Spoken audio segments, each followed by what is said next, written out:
Hey guys, welcome to this presentation called Nutrient-Dense Foods to Support Your Immune System. My name is Grace Loney. I'm an integrative nutrition health coach, and I'm the creator and founder of my integrative nutrition health coaching company called Gracefully Holistic. I'm so glad you're here joining me today, and I'm just going to preface this whole presentation by saying that when this was originally recorded, I accidentally forgot to hit record right in the beginning. But thankfully, you've only missed a few slides, so I'm just going to get you caught up right now before we jump into gut microbiome and some of this nerdy science stuff that I love to educate people with. And before I do that, let me just give you a brief overview of what we're going to cover in this course today. So first, we are going to cover a little bit more in depth into the gut microbiome and how that is important for bolstering up your immune system. We're then going to talk about how to optimize your vitamin and nutrient absorption from certain foods, which is going to be super, super critical in just making sure your immune system is functioning properly. Then we're going to talk about food, right? My favorite topic. We're going to talk about foods that you can focus on to really help support and heal your gut, which in turn is going to help support your immune system and help you fight off the bad guys, the viruses, the protozoans, the fungus, all of that stuff, right?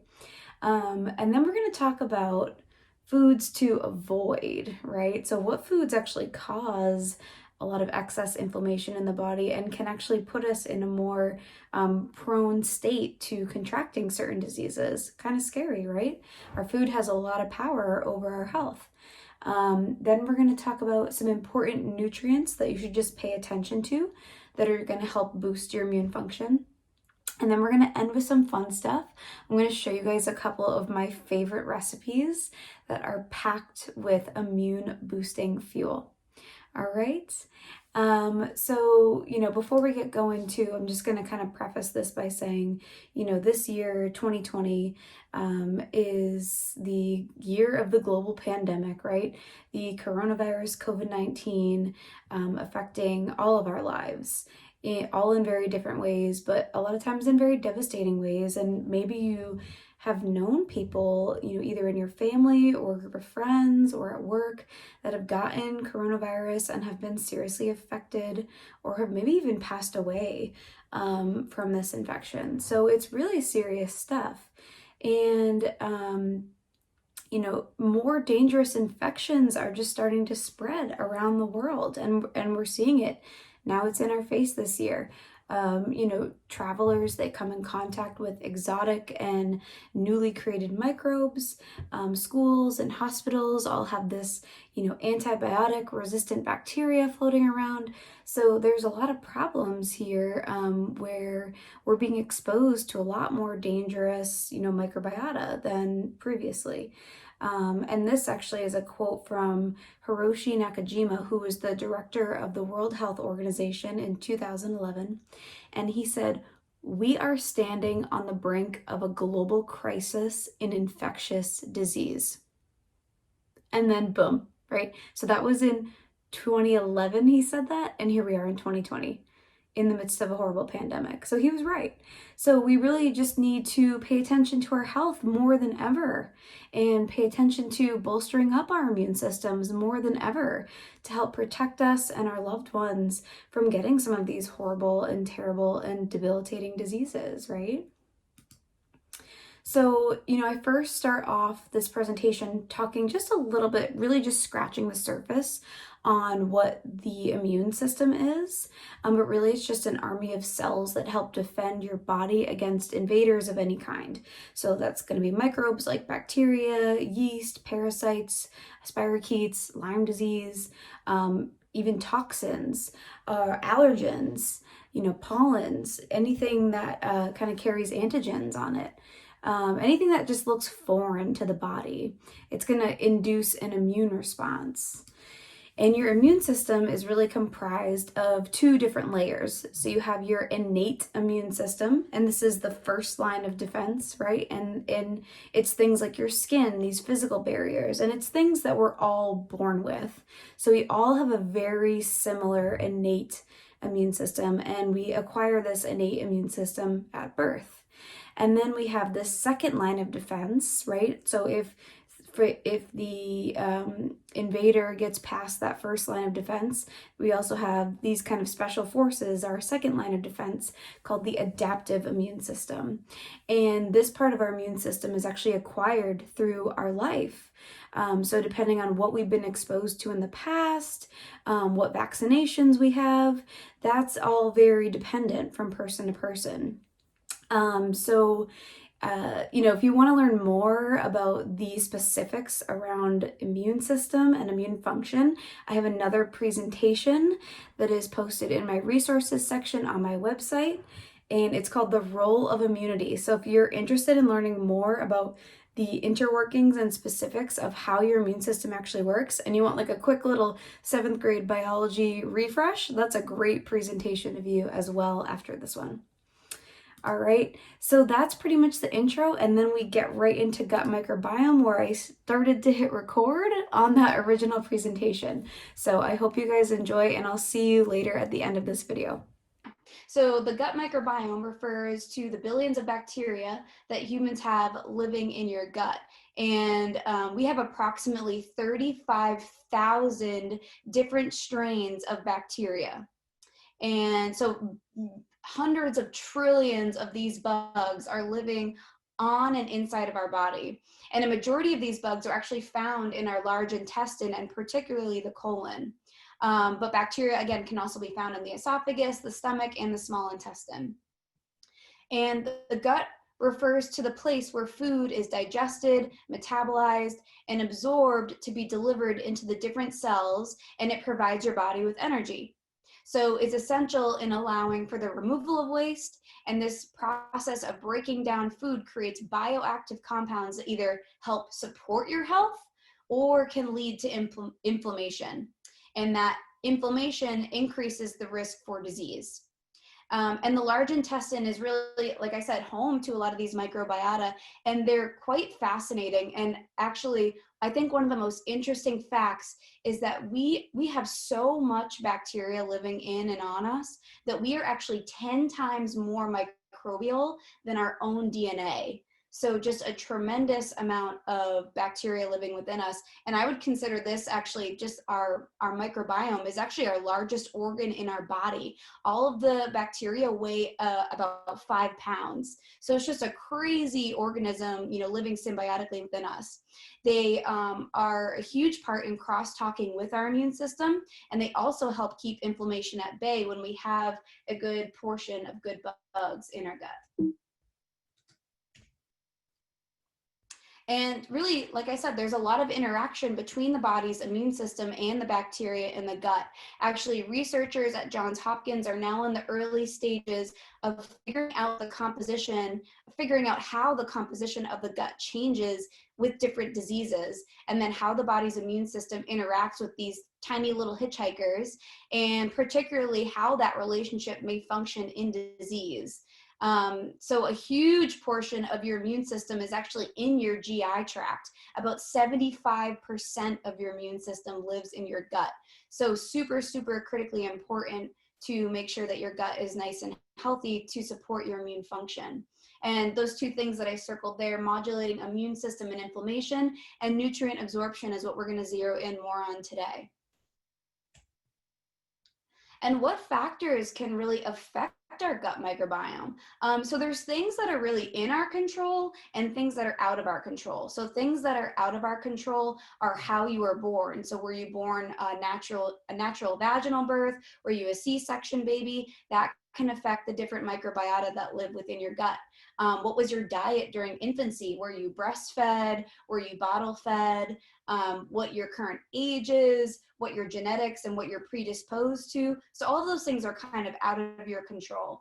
But what's in your control is your current diet in adulthood. And, I have read studies where it's, within a matter of days, based on what you eat, you can dramatically change the microbiome and the bugs that live inside your body for the better. So it really doesn't take too much. It doesn't, it might take you a while to actually feel better if you are feeling sick, but even just a couple of days of changing over your diet can do the body a lot of good.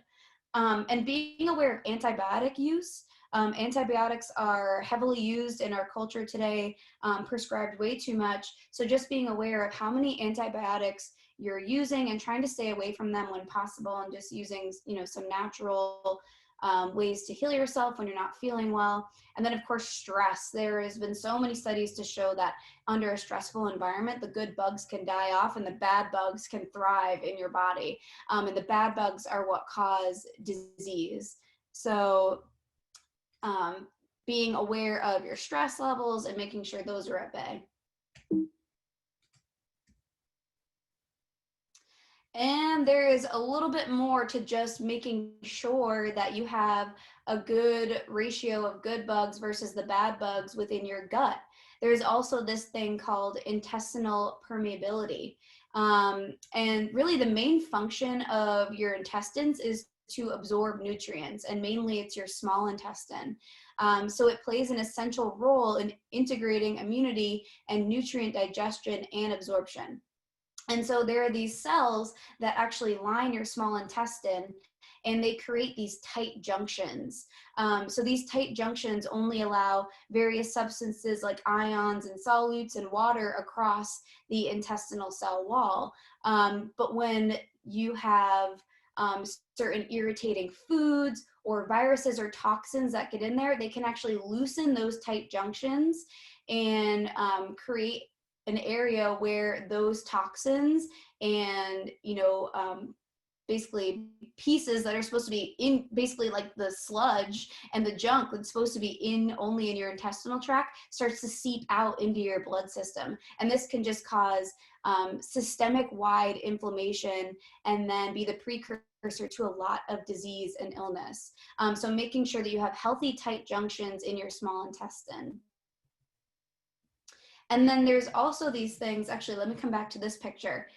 You can see along these cells, you have these little finger-like projections, and those are called your villi. So again, villi are just these finger-like tentacles that help capture the nutrients that you eat and allow them to be absorbed in the body. And so that top picture is a healthy villi, and the bottom is unhealthy villi. And it almost looks like those finger-like projections were mowed down. So then you have a more difficult time trying to absorb those vital nutrients to help your immune system and your body function in a healthy way. Things that can wear down the villi, things like gluten, too much alcohol, certain infections. So a lot of things can actually damage these villi and keep you from absorbing the nutrients when you are eating a nutritious diet.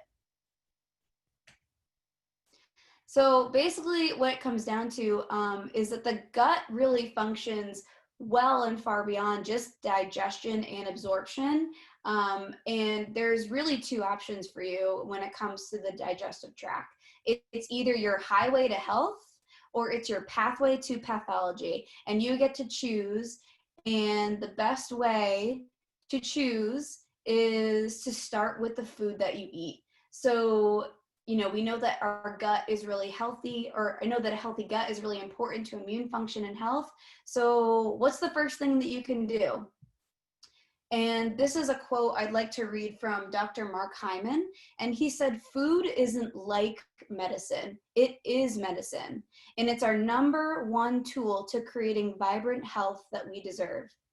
So we're going to be talking a lot about food today, and food that you can feed yourself to help support your immune system and heal the gut. And these are things like anti-inflammatory foods that are super high in antioxidants to help fight those free radicals.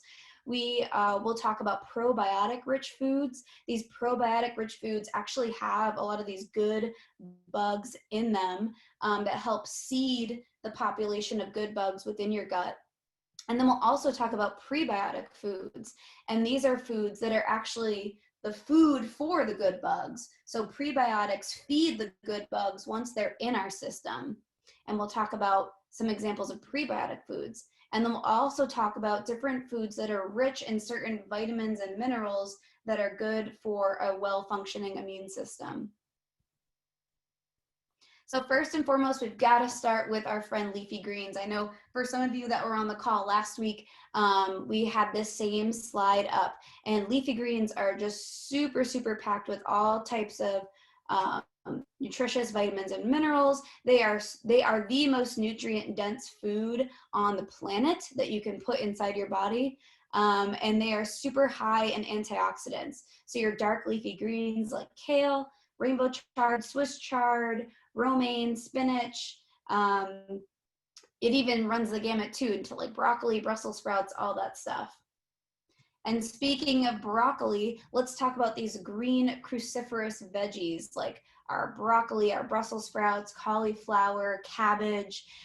There's actually been a recent study that showed that the compounds in these cruciferous veggies enable interferon responsiveness, which serves as a potent stimulator to attack microbes such as viruses and even antibiotic resistant bacteria. So super, super critical to get your cruciferous veggies in your diet.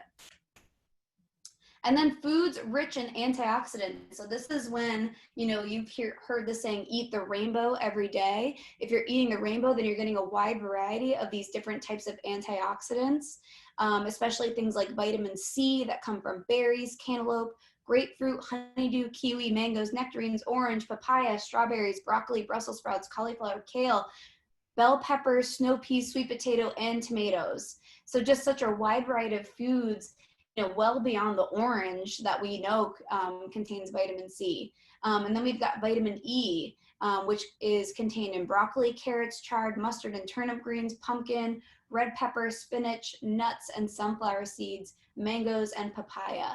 So just making sure that we're getting a lot of those rich foods that are rich in antioxidants in our diet.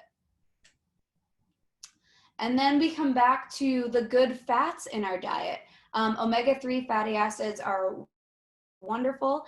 Dietary fats actually fill every single cell membrane in your body, and they influence the function of every single cell in your body. Fats are super, super important for the communication between cells, and it's critical for the communication, especially of these immune cells. And then fatty acids work directly on T cells and regulate function and inflammation. So getting those good fats in there like wild-caught salmon, walnuts, almonds, chia seeds, avocados, extra virgin olive oil, all of that good stuff, making sure you get the good fats in your diet.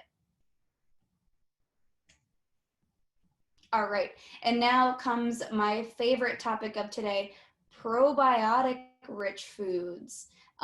So these are some foods that you may or may not have included in your diet, but things that you really want to try and bring into your diet on a daily basis. So probiotic rich foods, there's really two different forms. There's cultured foods such as yogurt and kefir.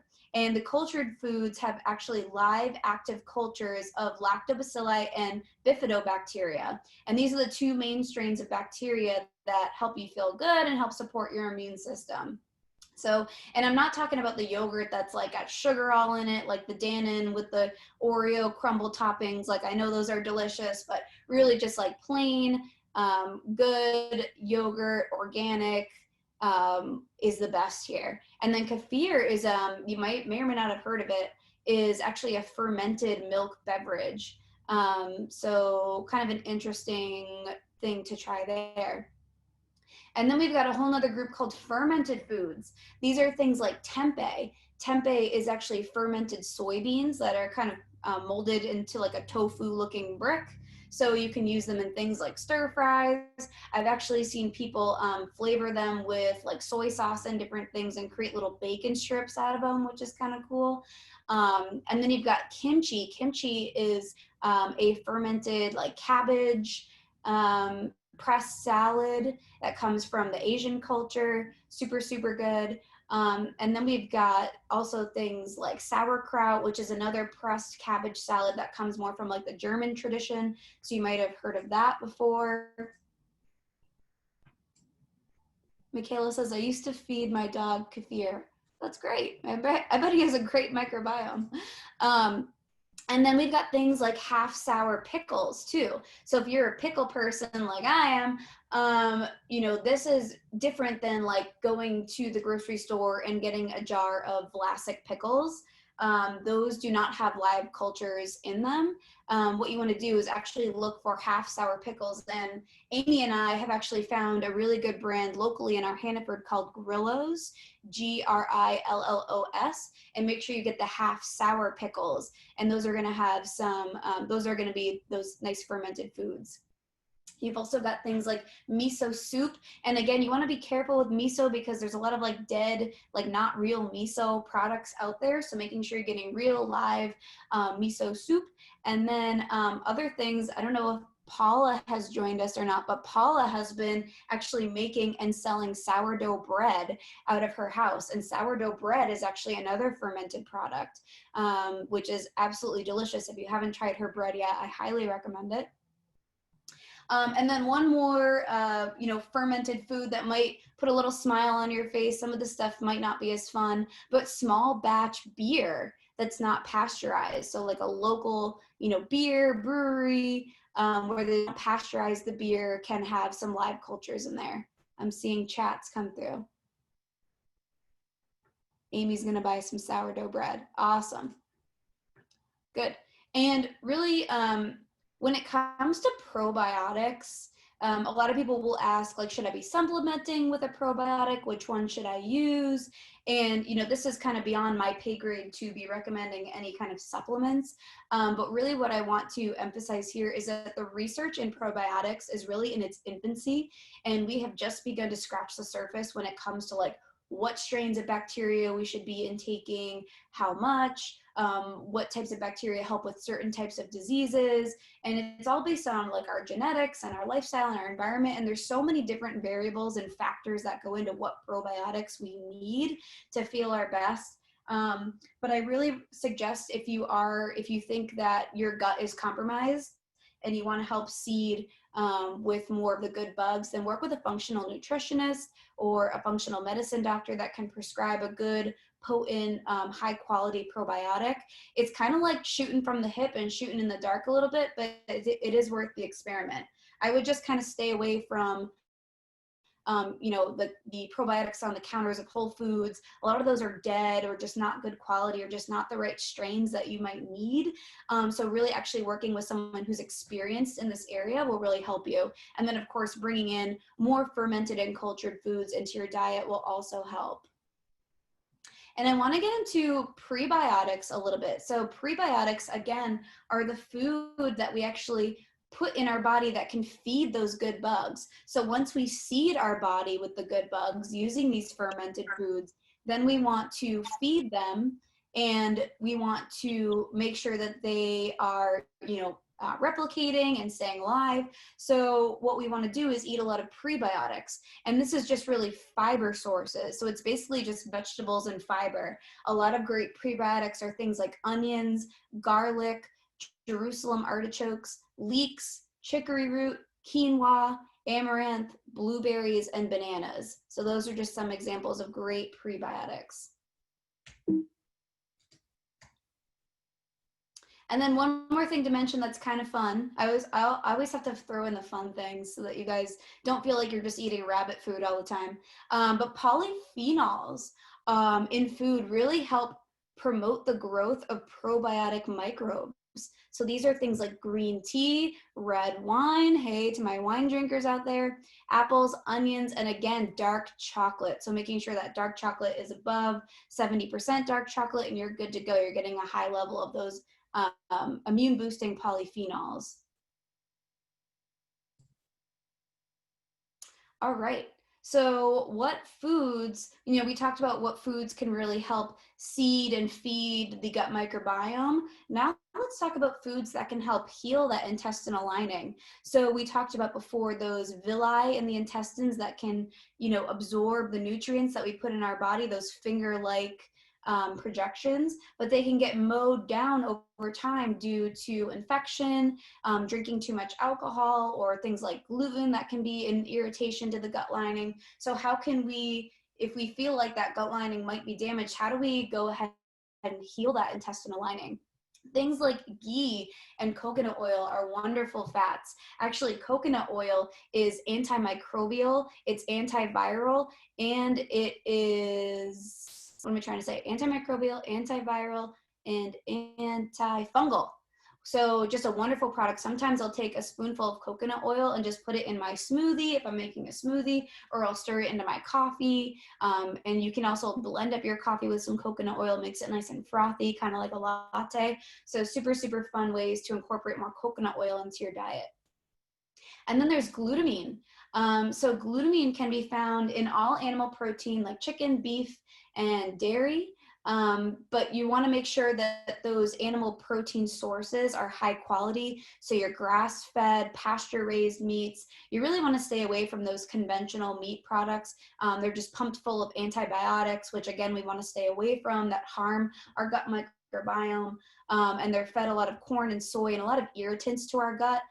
So really making sure that you have grass-fed, pasture-raised, good quality animal protein to get those glutamine sources. And then aside from animal protein, you can also find glutamine in things like beans, cabbage, beets, spinach, and parsley. So you don't have to focus solely on animal sources, especially for my vegan and vegetarian friends out there. And this is kind of a fun little chart. And this was taken from Dr. Joel Fuhrman, who we'll talk about his book in just a little bit, but this is called the nutrient density line. So as you can see, those dark leafy greens, really at the top when it comes to being packed full of nutrients, then you get into your solid green vegetables, non-green starchy vegetables, or non-green non-starchy vegetables, your beans, legumes, fresh fruit, starchy vegetables, whole grains, and then your raw nuts and seeds.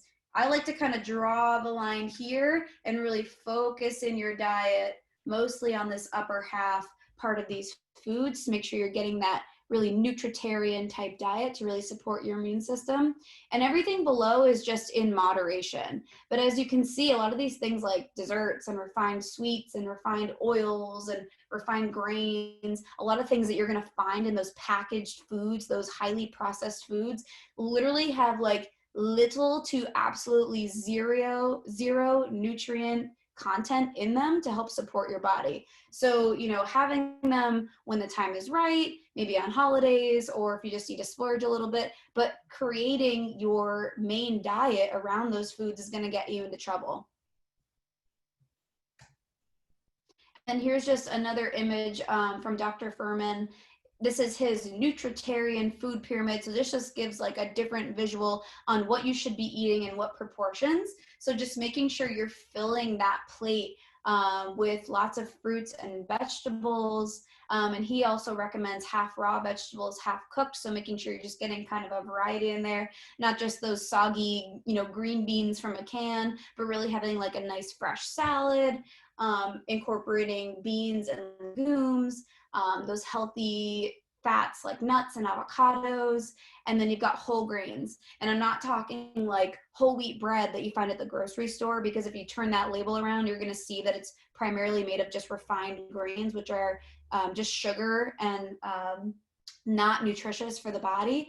So whole grains meaning like rice, quinoa, amaranth, all of that good stuff is really your whole grains that you're going to aim for there. So just a great visual here to see kind of what your plate in every meal should look like. And if you're interested in more, you know, information by Joel Fuhrman, I put his book up there, Super Immunity. So super interesting stuff in there if you're interested in learning more. And then nutritional status of the host is really critical when it comes to either permitting or preventing viral and bacterial infections. So an incompetent, sorry, this got cut off a little bit here, but an incompetent immune function is the result of SAD nutrition, and SAD stands for Standard American Diet. So you can see in this picture before you, just some common things that Americans are eating on a daily, on a mealy basis that is really just compromising our immune system. And really, all standard American diet eaters are immunosuppressed. About 75% of the world in the Western diet is 75% of the food that's in the Western diet is either limited or of no benefit to the microbiota in our lower gut. So most of it is comprised specifically of those, like I said, refined carbohydrates, and those things are already absorbed in the upper part of the GI tract. So eventually what reaches the large intestine is of limited or no value. And it contains almost no minerals and no vitamins and no nutrients that are necessary for the maintenance of those healthy bugs in our gut.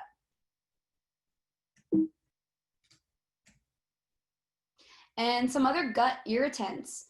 So things like alcohol, like I said, can kind of mow down some of those villi, among a host of other issues. Caffeine and sugar, and don't be fooled by those like sugar-free products, the fake sugar too. So this is everything like your refined grains, processed foods, desserts, sugary drinks like soda and fruit juices. Sugar in the blood actually stimulates your immune cells to actively release inflammatory molecules, and they travel throughout your body and they cause damage and irritation. So you've got to try and avoid those high glycemic foods like soft drinks, juice, food made with white flour and processed sugar, candy, cookies, ice cream, all the fun stuff. It doesn't mean you can't have it, but you just have to, be choosy and limit it as much as possible. And when I talked about prebiotics, like those good things like onions and leeks that help feed the good bugs, sugar is also a prebiotic, but it's a prebiotic for the bad bugs. So the bugs that cause disease and inflammation in our body, sugar is a food for them. So if you want to make those good bugs leave and have an overgrowth of bad bacteria, go ahead and eat a pound of sugar, and you will definitely guarantee yourself not feeling so well. So really, the focus here is to just eat more of a vegetable-based diet and not a grain-based diet like we have been taught to do in the US. And I want to get into another factor that's really affecting the development of our immune cells and things that we just have to look out for. And this is nutrient deficiencies. So some nutrient deficiencies to be aware of: vitamin A, vitamin D, zinc, and essential fatty acids. All of those are really essential when it comes to beefing up our immune system and making sure we're living healthily. So vitamin A, the chemical name is just retinol, retinoic acid, retinoids, but beta carotene is sometimes called vitamin A because it's actually converted into vitamin A in the body. So things that are super high in vitamin A, you think of the carrots, kale, some other things that also contain the beta carotene: beet greens, collard greens, dandelion and mustard greens, pumpkin squash, sweet potatoes, spinach. It's like those orangey vegetables, and then again your leafy greens coming in packing a punch. And really you need that vitamin A. It's required for that normal immune cell function, so super, super critical. And actually the highest source of vitamin A comes in liver and other organ meats, such as cod liver oil, that liver and onions, that kind of sketchy dish that maybe you weren't sure of growing up as a child, actually is packed full of vitamins and nutrients. So maybe checking back in with that liver and seeing if you can tolerate it. Next up, which is super, super important for your immune system, is vitamin D. There are vitamin D receptors in all immune organs and cells. Vitamin D influences the development of your immune cells and keeps them in balance. And most people are deficient. And I know most people on this call live in the Northeast. The best way to get vitamin D is through the sunlight, because we actually synthesize it upon sun exposure. It can be consumed through the diet. There's not many natural food sources that have vitamin D, but naturally occurring are things like cod liver oil and some other fatty fish. Sometimes you will see some dairy products too that are fortified with vitamin D as well. So that's another way. But again, the most critically important is that sun exposure. So if you do live in the Northeast, a lot of us are really deficient in vitamin D, and we have to be really careful since it's so critical to our immune system. And actually, I'll just share a quick story. So I actually got tested for my vitamin D levels right after I got diagnosed with my autoimmune condition. and I was working with, you know, my conventional doctor, and I had to ask. I was like, can you actually just check my vitamin D levels to just be sure? And they did, and the results came back, and he said, oh, yep, your vitamin D is normal, you're good. So I took that normal reading of vitamin D and I showed a functional medicine doctor, and they were like, whoa, whoa, whoa, whoa, whoa, you are way deficient in vitamin D. We got to beef this up. This is not good. I'm like, well, why would my doctor tell me that I have normal levels of vitamin D? And it's because the ranges in the test in our standard healthcare are so far and wide that they're not optimal ranges. They're just ranges like, you're not going to die, you know, if you're within this range, but it's still not an optimal range for your health and well-being. So when you work with someone more like a functional medicine doctor or a functional nutritionist, they know what levels you really should be in. Especially if you're someone dealing with an autoimmune condition, you need those vitamin D levels beefed up to help you out. So then I started, you know, supplementing with vitamin D to help get those levels up, since, you know, sun is not of abundance here in the Northeast. So just being really careful with that. And then next we have zinc. So zinc is important role to normal growth and development of immune cells. And you can find this in a lot of seafood, like oysters, crab, red meat, again, organ meats, beans, nuts. So making sure you're getting your zinc in there. And we do have time, perfect. So, you know, we went over what foods to focus on. We went over some vitamins to make sure, vitamins and minerals to make sure you have adequate levels in your body. And I'm just going to share with you guys a couple quick recipes that really help support the immune system. And if you want more ideas for recipes, I actually created a whole Pinterest board or Pinterest page with some really nutrient dense recipes. So you can go ahead and check out my Pinterest board if you just like to peruse around. But some recipes that let's go through. So this comes from Dr. Mark Hyman's book. I love this book. So if you're looking for a good read during quarantine, his book is called Food, What the Heck Should I Eat? And he kind of goes through everything, all the nutrients and different levels that we need in our body. But this recipe is absolutely delicious. His Morning Glory Collagen Smoothie, full of blueberries, zucchini, a couple of scoops of collagen powder. That's going to give you that nice glutamine to help support the lining of the gut. Some good fats in there, MCT oils, hemp seeds, almond butter, and protein again from the chia seeds and hemp seeds. So really, really good stuff in here. And then we've got a nice raw salad. So a roasted beet and citrus salad, getting your vitamin C in there. So using beets, you can use golden beets and red beets, whatever's available at the store. You can use blood oranges, regular red oranges, navel oranges. And then just a nice simple vinaigrette over some greens. This one uses arugula, but you know, again, if you don't have arugula, just use like a spring mix or spinach, like whatever you have. I kind of like to take these recipes as just a framework, and then depending on either what's available at the store or what I have in my home, I just kind of play with them and adapt them. Like in this one too, if I don't have walnuts, I'll just put almonds on there. So it's really up to you to kind of modify some of these recipes to your taste buds and to your liking, what's available at the time.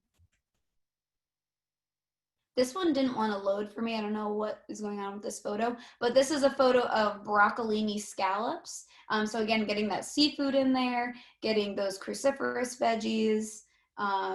If I get this recipe to load, I'll send it to you guys after. And then we get into some of the weirder stuff. If you're feeling really adventurous, you can try and make some bone broth on your own. So bone broth you can use in a pressure cooker, like an Instant Pot or the Ninja Foodie. And this has, you know, a ton of collagen in there, just really, really supportive for help healing the gut. You can also buy bone broth in the grocery store. They sell, and I've seen it in Hannaford. Caroline says super easy to make and so delicious. Awesome. Thanks, Caroline. Maybe you have a recipe too that you can share with the group. And Amy loves homemade broth. She drinks it like tea in the afternoon. I love that. So just an easy way to get more gut healing food in your diet and a nice warming beverage. Yeah, like instead of your afternoon coffee, you can kind of drink your bone broth just like tea, right?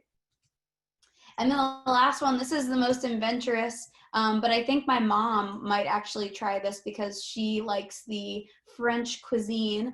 This is a bacon beef liver pate with rosemary and thyme. So liver is just so nutrient dense, so many good things in there to get all of our critical vitamins and minerals. Oh, my mom's gonna try it. But yeah, you can spread this, with some apples, with some different vegetables to dip it in, some nice sourdough bread, some Paula's sourdough bread, that would be great. So if you're feeling adventurous, you can try some liver pate. Liver can be like, kind of hard for some people to get used to. But if you can get there, it's just a great thing to incorporate in your diet. And that was just a couple examples of some recipes. Again, you could do so much research. I recommend 2 books for you. One is that book by Dr. Mark Hyman, Food, What the Heck Should I Eat? And another one is by Mickey Trescott, and it's called The Nutrient Dense Kitchen. That one really focuses on like autoimmune recipes for healing the gut and supporting the immune system. So some really good recipes in there. All right, we've made it to the end. The conclusion is our immune system is 75% in our gut. So supporting our gut is super, super critical to our health and well-being. And unfortunately, the standard American diet, what we've been raised on, is the best way to become immune deficient. So it's the best way to really screw yourself up. You really want to support and heal the gut for optimal immune function, and just make sure you're getting the appropriate levels of vitamins for a strong immune system, and make sure you're getting cooking. We got lots of time to be creative and experiment in the kitchen while being home more these days. So make sure you're experimenting, getting more of those fruits and veggies in your diet, and you'll start feeling a lot better. Hey guys, me again. Hope you really enjoyed that presentation all about nutrient-dense foods to help support your immune function. We went over a lot of information in this course. Maybe some of it you knew, maybe some of it was brand new information to you. But I just want to end by saying making a lot of these changes, like in your diet and in your lifestyle, can be hard, right? We like to stick to the status quo, and we have certain habits that we form for ourselves, but maybe those habits aren't the best supporting habits for the life that we want to live. And for maybe those habits aren't the best at supporting our immune system and making sure that we stay well for ourselves and for our family, and so that we can show up in our lives and just be the best we can be, right? So that's where I come in. That's where integrative nutrition health coaching comes in. I help my clients on a daily basis just learn what foods that really support their body and their immune system, and how to really just crowd out some of the other stuff that could be bogging you down. And we don't just talk about food, we also talk about lifestyle. And I actually call this your primary food. So secondary food is anything you put in your mouth, but your primary food are things that in your life that really just feed your soul. These are things like spirituality and career and physical activity. Right? So we work a majority of the time on those primary foods and just bringing more balance into that person's life. People have seen tremendous results from working with me and my health coaching program, and I would love it for you to be next. So please feel free to reach out. You can always send me an email for a free consultation. It is gracefullyholistic@gmail.com. And other than that, if you really just enjoyed this presentation, go ahead and share it with your friends and family, anyone that you think would really benefit from this content. And if you want to just learn a little bit more about me and what I do and how I can help you, you can also visit my website. It is gracefullyholistic.com, super easy. And you can also follow me on my social media handles. So I'm on Facebook, and then I'm also on the gram. It is at Gracefully Holistic. So looking forward to connecting with you guys soon, and have a great day. Bye.